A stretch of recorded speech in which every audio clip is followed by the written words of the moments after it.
अस्सलाम वालेकुम नाजरीन, मेरा नाम है डॉक्टर हमाद तारिक और आज का जो हमारा टॉपिक है वो है चेस्ट पेन। सबसे पहले इस टॉपिक की इम्पोर्टेंस को डिस्कस किया जाए। इसकी इम्पोर्टेंस क्या है? चेस्ट पेन का टॉपिक इसलिए ज़रूरी है क्योंकि लोगों को जब सीने में दर्द होती है तो उनको पता ही नहीं होता कि ये दर्द की वजह क्या है। और अक्सर जो क्वैग हैं, अक्सर जो लोग हैं वो ये समझते हैं कि मैदे की दर्द हो रही है, हो जाएगी ठीक। तो उनको दिल का अटैक होता रहता है और उनको पता नहीं होता, और खुदा न खास्ता कुछ लोगों की उसी वक्त मौत भी हो जाती। तो सबसे पहले हम डिस्कस करेंगे इसकी वजूहात क्या है। तो सबसे पहले हम काजिज रीजंस को डिस्कस करेंगे। एंजाइना पेक्टोरस सबसे पहली, दूसरी मायोकार्डियल इन्फाक्शन, तीसरी पेरिकार्डाइटिस जो कि दिल के इर्द झिल्ली होती है उसकी सोजिश की वजह से होती है, और उसके बाद नीमोथोरेक्स, उसके बाद हमारे पास पल्मोनरी एम्बोलिज्म इन्फाक्शन, उसके बाद रिफ्लक्स इसोफिजाइटिस, और लास्ट पे डिकोस्टा सिंड्रोम जिसको कार्डिक न्यूरोसिस कहते हैं। हम बारी बारी इसको एक्सप्लेन करते हैं। तो इसकी एक्सप्लेनेशन ये है, सबसे पहले एंजाइना पेक्टोरस। एंजाइना पेक्टोरस की पेन यकदम से सडन होती है लेकिन थोड़ी शिद्दत के साथ होती है। पेशेंट कहता है ऐसे लगता है कि मेरी छाती को किसी ने दबा दिया है, और ये दर्द गर्दन में भी चली जाती है, लेफ्ट शोल्डर में चली जाती है, इनर आर्म में भी चली जाती है, और कुछ लोगों को ये दर्द राइट साइड पे भी होती है। और पेशेंट कहते हैं कि जब मैं थोड़ा सा चलता हूँ, थोड़ा काम करता हूँ, दर्द बढ़ जाती है, बैठ जाऊँ तो ठीक हो जाता हूँ। और इसका दौरानिया तकरीबन जो है ना वो थोड़े मिनटों के लिए होता है, 15 मिनट, 20 मिनट, 7 मिनट, 8 मिनट, लेकिन 30 मिनट से कम कम होता है। और ये दर्द रिलीव कैसे होती है? रिलीव बाय एनजीसीडी की टैबलेट होती है 0.5 mg की, वो अगर जबान के नीचे रखें तो दर्द ठीक हो जाती है बिल्कुल।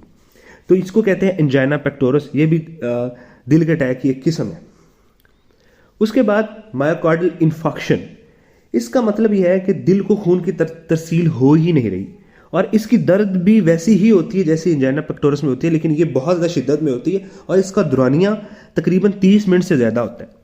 और इसके अंदर हम अगर पेशेंट की ज़बान के नीचे एंजीसाइड की गोली रखते हैं तो उससे वो ठीक ही नहीं होता। और इसके साथ साथ पेशेंट का सांस भी फूलता है, बहुत ज़्यादा पसीना भी आता है, और दिल भी ख़राब होता है, और पेशेंट को ऐसा लगता है कि वो मर जाएगा, जिसको वही खौफ रहता है। तीसरी वजह प्लूरेसी।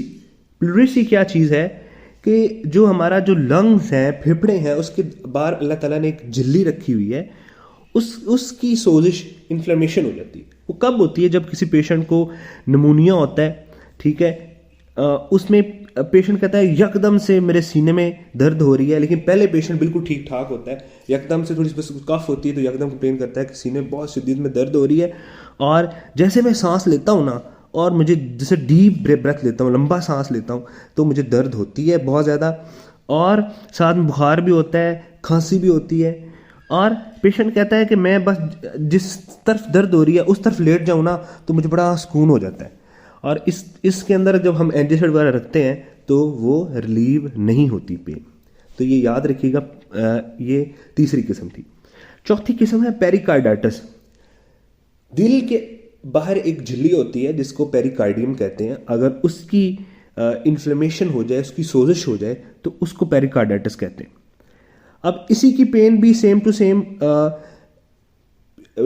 कंटिन्यूस होती है, ठीक है, बार बार हुई जा रही है, और पेशेंट जो है ना वो कहता है कि डल सी, बस थोड़ी थोड़ी होती, बहुत शिद्दत के साथ नहीं होती, लेकिन हुई जा रही है। लेकिन पेशेंट कहता है जैसे मैं बैठता हूँ या आगे झुकता हूँ, लीनिंग फॉरवर्ड करता हूँ तो मैं ठीक हो जाता हूँ, ऐसे मुझे दर्द होती रहती है, और सांस लेने से दर्द होती है, खांसी करने से बहुत ज़्यादा दर्द होती है। उसके बाद जो आगे किस्म है वो नीमोथोरेक्स है। नीमोथोरेक्स का जो पेशेंट होता है वो बिल्कुल प्रीवियसली हेल्दी भी हो सकता है, या उससे पहले टीबी हो सकती है, ठीक है, टीबी हो सकती है, कोई दमे वाला पेशेंट होता है, बिल्कुल नीन पतला सा पेशेंट होता है, और ड्राई कफ उसको रहती है। यकदम से वो कंप्लेन करता है कि डॉक्टर साहब सीने में बहुत ज़्यादा दर्द हो रही है, ठीक है, और यकदम से सांस भी फूल रहा है, और इवन के पेशेंट कहता है कि मेरा रंग भी नीला हो जाता है, तो इसको न्यूमोथोरेक्स कहते हैं, ठीक है। और उसके बाद जो अगली किस्म है वो पल्मोनरी एम्बोलिज्म एंड इन्फाक्शन है। पल्मोनरी एम्बोलिज्म इन्फाक्शन क्या है? ये पेशेंट बेचारे बेड पे पड़े होते हैं, अक्सर 6-6 महीने, 5-5 महीने हो जाते हैं, या वो फीमेल्स जो ऑरल कॉन्ट्रासेप्टिव पिल ले रही होती हैं, हमल को रोकने की अद्वियात ले रही होती हैं, और सबसे पहले उनको क्या होता है, उनकी जो लेग्स हैं उनकी वेन्स फूल जाती हैं, डीप वेनस थ्रोम्बोसिस कहते हैं इसको, वो फूल जाती हैं। और पेशेंट जो यकदम से कहता है कि बड़ी शिद्दत में बड़ी शदीद दर्द हुई, शार्प पेन हुई है, फिर आहिस्ता आहिस्ता थोड़ी सी कम हो गई लेकिन हुई जा रही है मुस्तकिल, और खांसी करने से, लंबा सांस लेने से दर्द हो जाती है। तो ये पेशेंट पल्मोनरी एम्बोलिज्म के होते हैं। ये मोस्टली पेशेंट फीमेल्स होती हैं। उसके बाद अगली जो किस्म है वो रिफ्लक्स ईसोफेजाइटिस है। रिफ्लक्स ईसोफेजाइटिस क्या है कि मेदे के अंदर जितना भी कंटेंट है, जो एसिड है, वो दोबारा जो है ना फेफड़े वाली नाली में, हवा वाली नाली में, खुराक वाली नाली में जो है ना वो आता है, जिसकी वजह से ये मसले होते हैं। अगर तो खुराक वाली नाली में आ जाता है तो इसको ईसोफेजाइटिस कहते हैं। अब ये पेशेंट क्या कहता है कि जब मैं सीधा लेटता हूँ ना तो मुझे दर्द होती है, लेकिन जब मैं बैठता हूँ या सर के नीचे 2-3 तकिया रखता हूँ तो बिल्कुल ठीक हो जाता हूँ। और ये चुभने वाली दर्द होती है, जलन होती रहती है, बार बार दर्द होती रहती है। यह है रिफ्लक्स ईसोफेजाइटिस। और लास्ट पे जो हमने टॉपिक हमारा है, ये पार्ट रीजन, वो ये है कोस्टा सिंड्रोम। इसको कार्डिक न्यूरोसिस भी कहते हैं। अब कार्डिक न्यूरोसिस क्या होती है? ये वाले पेशेंट जो होते हैं ना, ये थोड़े से एंशियस होते हैं।